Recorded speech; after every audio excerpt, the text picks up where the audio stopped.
최근 들어 유튜브나 인스타그램을 보다 보면 자주 눈에 띄는 요상한 인형이 있습니다. 처음 보면 못생겼다 싶다가도 가만히 보면 묘하게 귀여운 구석이 있는 것 같기도 한데, 그런데 이 인형 지금 구하고 싶어도 못 구하는 초인기 품절템이라고 합니다. 실제로 라부부의 판매처인 팜마트 공식 홈페이지에서는 모든 제품이 품절입니다. 그리고 정가 128,000원짜리 한정판 라부부는 중고거래 사이트에선 159만원에 팔립니다. 무려 1240% 프리미엄, 게다가 전 세계적으로 반응이 오고 있다고 합니다. 블랙핑크 리사가 가방에 달고 나오자 동남아 전역이 들썩이고 리한나, 데이비드 베컴까지 들고 다닙니다. 마모문가 부부젤란가? 정확한 이름조차 헷갈리는 이 인형을 두고 이거 원가 5,000원 정도일 것 같은데. 애들 장난감이 왜 이렇게 비싸? 라는 비판적 시선도 많습니다. 그런데 말입니다. 지금 이 시장에서 오고 가는 돈의 규모 심상치 않습니다. 시장 조사기관 Market Decipher. 에 따르면 2024년 전세계 캐릭터 토이 시장 규모는 약 140억 달러, 우리 돈으로 18조 원입니다. 그리고 매년 10% 넘게 성장해서 2034년엔 50조 원 규모로 커질 거라고 하죠. 진짜 무시할 수 없는 산업이라고 할 수 있습니다. 그런데 도대체 왜 사람들은 못생겼는데 귀여운 것에 끌리는 걸까요? 그래서 디그에이가 제대로 준비했습니다. 수박 겉핥기식 유행 따라잡기가 아닌 진짜 브랜딩의 관점으로 이 못생긴 인형들의 세계를 제대로 디깅해 보겠습니다. 자, 그럼 이 요상한 인형의 신원부터 파악해 보겠습니다. 이 캐릭터의 이름은 라부부입니다. 홍콩 아티스트 카싱렁이 2015년에 북유럽 신화에서 영감을 받아 만든 캐릭터로 원래는 더 몬스터즈라는 시리즈의 캐릭터 중 하나였다고 합니다. 설정도 꽤 독특합니다. 집고양이 크기의 장난꾸러기 엘프, 뾰족한 귀, 톱니버키 같은 이빨을 가진 선량한 작은 괴물, 이게 라부부의 기본 캐릭터 설정입니다. 그냥 듣기엔 유치한 설정의 애들 장난감 같은데 이 작은 괴물이 어떻게 전 세계를 휩쓴 걸까요? 여기엔 아주 교묘한 그리고 꽤 영리한 브랜딩 전략이 숨어 있습니다. 2019년 중국의 장난감 회사 팜마트는 카싱렁과 손을 잡고 이 라부부를 블라인드 박스로 출시합니다. 그러니까 쉽게 말해서 뭘 뽑을지 모르는 랜덤 가챠 방식이었던 거죠. 그리고 이 무작위성이 소비자의 호기심과 수집 욕구를 제대로 건드렸습니다.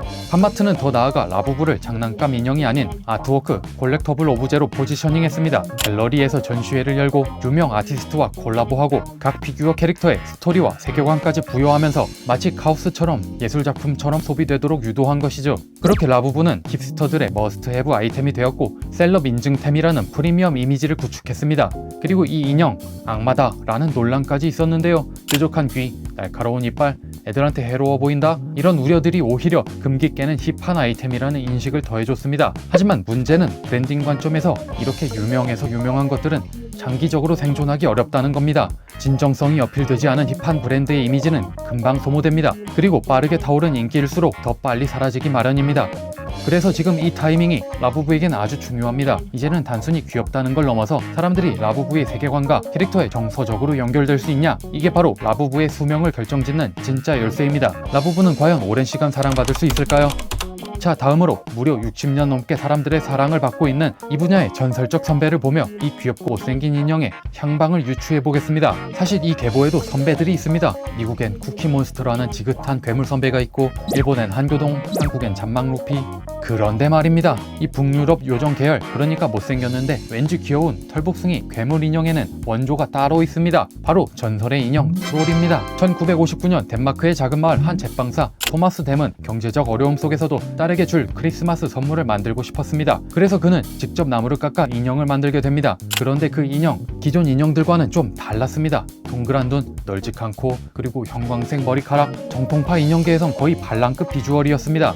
하지만 딸은 너무도 좋아했습니다. 그리고 이 옷들도 하나둘씩 야, 이거 뭐야? 귀여운데? 라고 반응하기 시작했죠. 결국 입소문을 타고 미국에 진출, 그리고 대성공을 하게 되죠. 1960년대 초 트롤 인형은 하루에 무려 38,000개씩 팔려나가며 2초에 하나꼴로 팔리는 기염을 토합니다. 트롤의 머리를 쓰다듬으면 행운이 온다 라는 믿음까지 퍼지며 트롤은 단순 장난감을 넘어서 행운의 부적으로 자리 잡게 됩니다. 이후엔 영화도 나오고 애니메이션도 나오고, 하지만 영광은 계속되지 않았습니다. 품질 관리가 소홀하게 되고 이미지 소모가 될 대로 된 후 브랜드 가치가 하락해버린 거죠. 그렇게 사람들에게 추억의 장난감으로 잊혀가던 중 2016년 드림웍스가 애니메이션 트롤을 들고 나오며 부활합니다. 현대적으로 재해석된 트롤은 새로운 세대의 감성을 제대로 저격하며 다시 인기를 얻기 시작했습니다. 여기서 아주 흥미로운 포인트는 트롤의 성공 비결은 예쁘지 않음이었다는 사실입니다. 20세기까지만 해도 특히나 전형적인 미의 기준이 확고했기에 인형은 예뻐야 팔린다는 게 상식이었습니다. 하지만 트롤은 정반대였죠. 못생기고 웃기고 심지어 약간 무섭게 생긴, 그런데도 아니 그래서 더 귀여웠습니다. 귀엽다는 건 꼭 예뻐야만 가능한 게 아니었거든요. 그러니까 라부부가 지금 걷고 있는 길, 그 길을 이미 60년 전 트롤이 걸었습니다. 여러 번 부침도 있었지만 트롤은 여전히 살아있는 IP 레전드로 남아있고요. 그렇다면 여기서 의문이 하나 생깁니다. 왜 우리는 이렇게 못생긴 귀여움에 끌리는 걸까요? 여기서 한 발자국 더 깊이 디깅해보겠습니다. 자 여러분, 사람의 마음을 가장 빠르게 무장해제시키는 방법이 뭐가 있을까요? 비싼 선물? 맛있는 음식? 아니면 예쁜 미소? 보다 효과가 있겠지만 제가 생각하는 핵심 치트키는 바로 귀여움입니다. 인간은 정말 귀여움에 약합니다. 무표정으로 길을 걷다가 강아지가 둥실둥실 지나가면 우락부락한 아저씨도 너무 귀여워. 하면서 갑자기 사람 얼굴이 말랑해지고 아기 얼굴 한번 마주치면 입꼬리부터 올라가고 하이톤 목소리가 저절로 나옵니다. 왜 그런 걸까요? 그건 바로 우리 뇌가 그렇게 설계되어 있기 때문입니다. 귀여운 걸 보면 뇌에서 옥시토신이 분비되고 기분이 좋아지면서 자연스럽게 애정과 호의를 느끼게 되는 거죠. 이 반응은 유아도해라는 개념으로 설명할 수 있습니다. 포유류는 대부분 스스로 생존이 불가능한 상태로 태어납니다. 그래서 귀여운 외모를 무기로 삼아 보호 본능을 유도하도록 자연스럽게 뉴비 전용 버프가 걸려있는 것입니다. 크고 동그란 눈, 통통한 볼살, 짧은 팔다리, 짜리몽땅한 비율, 이런 요소들이 다 날 사랑스러워해라. 라는 생존 전략인 셈이죠. 그리고 이 반응은 동족인 인간 아기에게만 국한되지 않습니다. 고양이, 강아지, 판다, 심지어 하마까지 이상하게도 다 귀엽고 왠지 지켜줘야 할 것 같은 마음이 듭니다. 이건 본능입니다. 귀여움은 종을 초월합니다. 그런데 이 귀여움 꼭 예뻐야만 가능한 건 아닙니다. 가끔은 어설픈 눈썹, 삐죽한 머리, 울퉁불퉁한 이빨 같은 이상한 디테일이 오히려 더 귀여움을 자극합니다. 그런 면에서 어필된 것들이 라부부고 트롤이고 못생겼지만 귀여운 존재들이죠. 결국 이 못생긴 귀여움은 결핍을 무기로 삼은 전략이라고 할 수 있습니다. 완벽해서가 아니라 불완전해서 더 끌리는 것, 그리고 그 불완전함이 우리 마음속 깊은 곳에 있는 지켜주고 싶은 본능을 자극합니다. 그 순간 인형은 그냥 인형이 아니라 감정을 가진 존재가 되고 브랜드가 되는 것이죠. 물론 그냥 귀엽다고 이런 인형들이 잘 팔리는 건 아닙니다. 이걸 사는 어른 중에 인형놀이 해야지 하는 사람은 거의 없을 겁니다.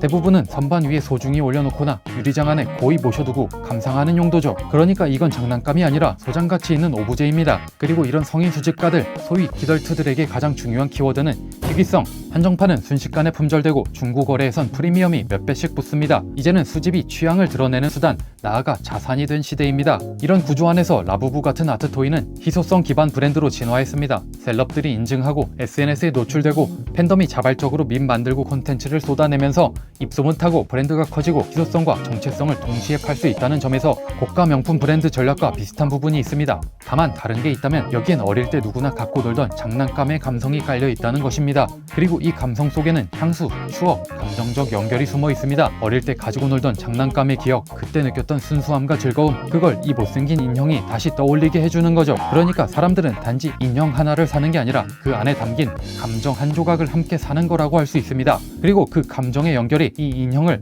브랜드로 만들어주고 있습니다. 우리는 세상을 있는 그대로 보는 것이 아니라 우리가 있는 그대로 본다. 미국의 작가 아니아스 린의 말처럼 이런 인형들이 인기 있는 건 어쩌면 인형이 귀여운 게 아니라 우리가 그 안에 위로받고 싶은 마음을 투영하고 있는 것일지도 모릅니다. 그래서 누군가에겐 이게 대체 왜 유행이야 싶은 작은 플라스틱 인형이 또 누군가에겐 수십만 원, 수백만 원, 심지어 수억 원의 가치를 갖게 되는 거겠죠. 개인적으로는 요즘 웹툰이든 게임이든 캐릭터든 콘텐츠의 저력이 점점 커지고 있는 한국에서도 이제 슬슬 K-라부부, K-트롤 같은 존재가 나올 때가 되지 않았나 생각해봅니다. 많이 알려지진 않았지만 한국 아트토이 씬에도 이미 뛰어난 작가들이 많고 브랜드로 키워내는 감각도 나날이 발전 중이니까요. 자, 그럼 과연 이 털복숭이 괴물 인형은 앞으로 얼마나 더 오래 살아남을 수 있을까요? 잠깐 스치는 유행으로 끝날지 아니면 시대를 관통하는 아이콘으로 남을지 저도 한 명의 어른이자 기덜트로서 재밌게 그리고 진심으로 지켜보겠습니다. 디그에이는 다음에도 흥미로운 주제를 디깅해서 더 깊은 시선으로 찾아오겠습니다. 그럼 오늘도 감사합니다.